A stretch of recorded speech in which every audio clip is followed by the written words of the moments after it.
Good day, everyone, and welcome to Digital Dreams ICT Academy YouTube channel. Today, we are going to talk about how to choose the best ICT course for you. But before we do that, I would like you to do one thing. I would like you to subscribe to our YouTube channel by clicking on the subscribe button below this video so that you get notifications anytime we upload new and exciting videos. Today, we are going to discuss about how to choose the best ICT course for you. So the very first thing why this is important is that many persons come to me and say they are confused about choosing the right ICT skill that they have to learn. And the very first question I usually ask them is, where lies your passion? What are you passionate about? What are your interests? Because it is always good if you choose a skill that aligns with your passion. So if you are passionate about programming, or are you passionate about graphic design, or producing animation, or analyzing data, you need to look at what are you passionate about. What do you feel you can do comfortably without hating it? I'll give you an example. In programming, and in most ICT courses, for instance, might need to stay in one place and be able to create codes that instruct a computer system, or takes time to actually stay in a system and design beautiful graphics. So if you have a passion of working and creating things, it will blend well with what you want to do. But if your passion means that you need to be able to meet people and talk to different persons and maybe travel to different areas, you might notice that you might not find coding, and many of the ICT courses quite interesting. So you should be able to ask yourself if you are passionate about any of the skills you want to learn. And also, you should be able to ask yourself if that skill blends with what you have flair for. There are many persons who have natural abilities on things. I'll give you an example. If somebody has a natural ability in drawing and arts, it will be quite much easier for the person to develop a skill like graphic designing or even animation, right? So you see, if you have also a skill about looking at data, analyzing things, and thinking analytically, you will notice that maybe that analysis might be perfect for you. If you are excited about solving problems, right, you will notice that something like programming will be something you might quite interesting. So even if you have a passion for programming, you should also ensure that your innate skill blends with the skill you are choosing. Because it makes no sense that you can't analyze or you don't have a problem-solving ability and you really want to actually be a programmer, because programming is all about solving problems.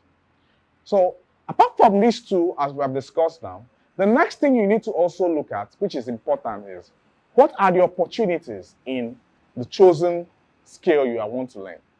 Not every of these ICT skills do have equal opportunities. So you need to ask yourself, what are really the opportunities, right?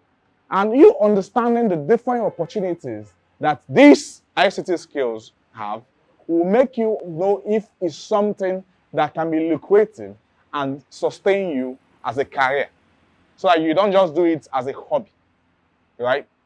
Now, apart from also looking at what are the opportunities, you also need to look at if those skills are quite in demand. Because if they are in demand, it means that the opportunities will be numerous and it can be lucrative for you to be in there. But if they are not in demand, you notice that probably it is something that will fizzle out. Another aspect you need to look at is, even if it's in demand, will it be available? Will it actually also be lucrative in the future? Some of the jobs we have now can be wiped out by advanced AI systems in the future. So if your job requires just repetition, it will be quite interesting to know that advanced AI system might wipe it out in the future. And that is important. You should also be looking at the amount of creativity that is involved in the skill you are looking at. Because if there is no creativity in it, probably one day, you notice that robots can be able to do that and you won't have any career anymore. These are the things to look at. But after you have looked at this, what are really the steps if you really have to choose the career? The very first thing you need to do and check out is one, you need to research about the chosen career, ICT course. If you say you want to learn web development, or you want to learn mobile application development, or you want to learn animation or graphic design, or any other ICT course whatsoever, you should take your time to research about it. Research is quite important.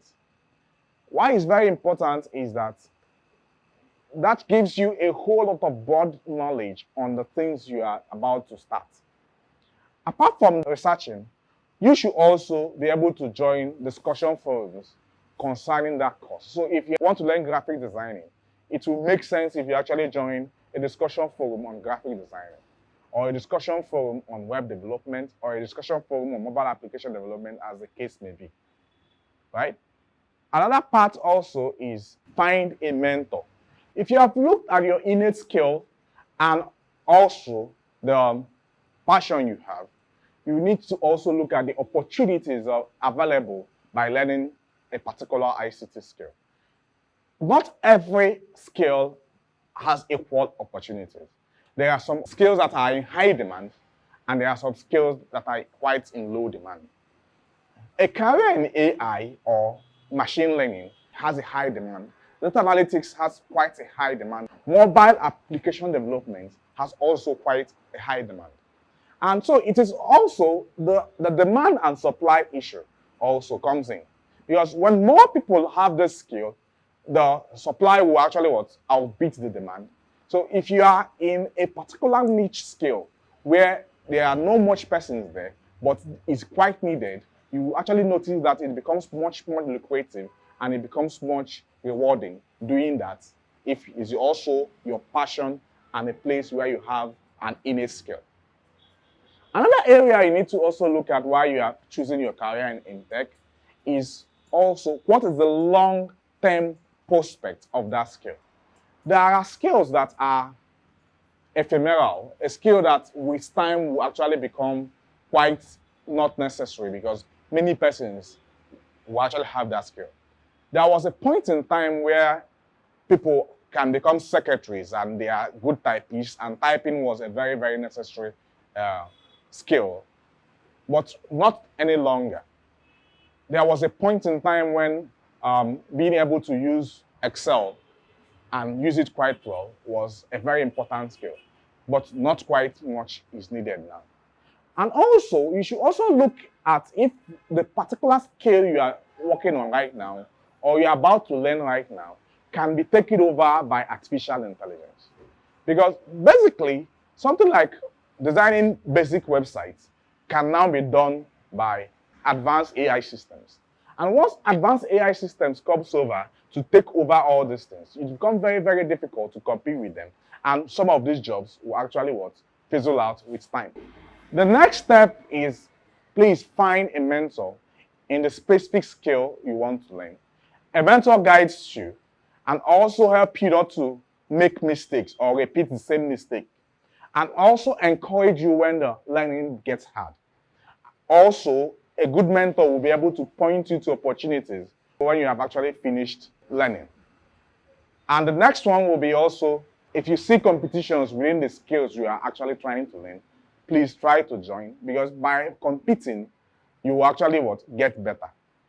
And lastly, you can always come to Digital Dreams ICT Academy to learn any different skill you want, from web designing, mobile application development, animation to data analytics, to a whole lot of new and exciting ICT courses. We hope to see you as we help you make this journey to have an ICT career. Thank you.